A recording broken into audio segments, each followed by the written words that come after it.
Hello, I'm Irby, and in this video I'm going to explain the difference between physical hunger and emotional hunger.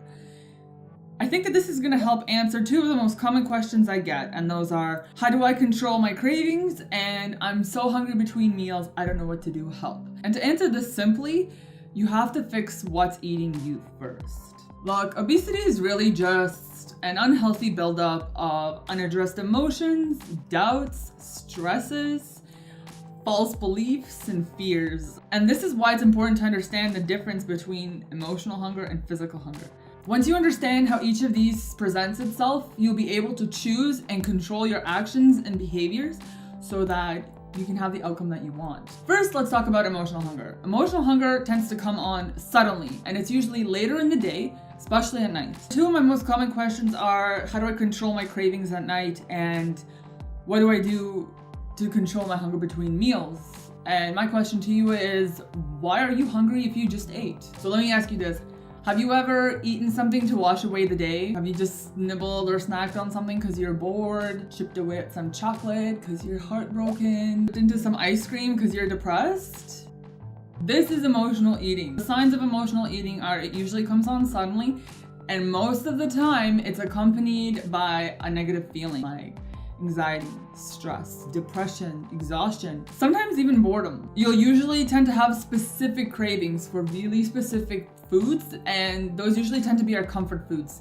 And they tend to be high in sugar, fat, and carbs. And they tend to be things like pizza, chocolate, ice cream, nachos, cupcakes, whatever your favorite guilty pleasure is, tends to be our go-to food for emotional eating. By the way, all of these foods are dopamine triggering foods. And what dopamine is, it is a pleasure/reward center neurotransmitter in the brain that when it's triggered, it makes us feel good, makes us feel happy and cozy. The problem with long-term dopamine triggering in the brain is that over time, this effect is diminished, especially by the same triggers. People who are emotional eaters over time eat more to feel better because they are just not getting that feel-good feeling. So it's a vicious cycle, and this is what emotional overeating really is. Much like a drug addict, you chase that high. So when people say food is a drug for some people, they're not far off. When we emotionally eat, we'll generally eat more than we normally would, to the point where we're uncomfortably full. And as a result, end up feeling pretty bad about it. We'll feel guilty, we'll feel shameful or powerless. And truthfully, that's part of a subconscious goal. Is it serves as a distraction. If you're feeling guilty and shameful about an action that you took, like overeating and feeling physically uncomfortable, then you're distracted from your core issue that you're actually eating as a result of. As far as physical hunger, this is the real deal. This is the cue that you feel and sense in your body that tells you, you know what, you need energy. If you don't get it, you're gonna starve and you're gonna die. Signs of physical hunger are usually, you feel it in your stomach and it comes on gradually, and it could be staved off. You can have some water and you can delay that feeling of hunger for a bit. Physical hunger can be satisfied with any food.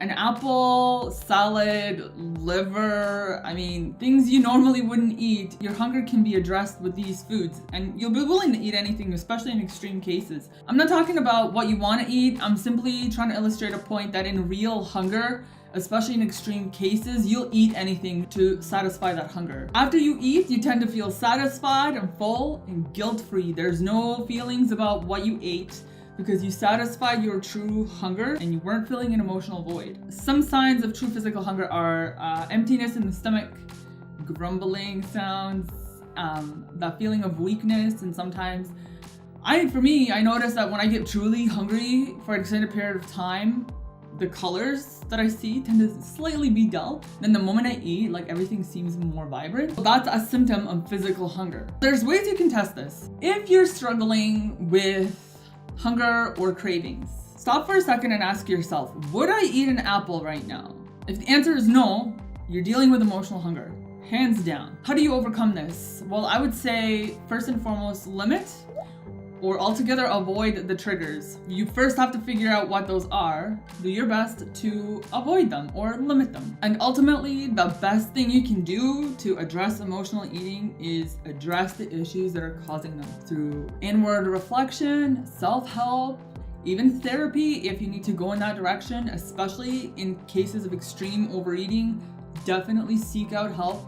If you can't, there's plenty of resources out there. If you just Google it, you can find communities, groups, even online forums that speak of this in great detail, and there's some even experts that get involved. So that's really truly the best thing you can do, is address the issues that are causing it in the first place, and then naturally over time it just won't even happen. Thank you so much for tuning in. I hope this helped you to understand the difference between emotional and physical hunger, so that moving forward you'll be able to identify which one is happening when you feel those hunger pangs or those cravings, and just remind yourself that, hey, like, this might not be real hunger. I might just be distracting or entertaining myself or trying to cover up a feeling. If you found this video helpful, please make sure to give it a thumbs up. Share this video with your friends and family, as it might help somebody else who's taking on a weight loss journey or just trying to better their life and their health. Follow me on Instagram, and I'll see you back here shortly for another weight loss essential video. Bye.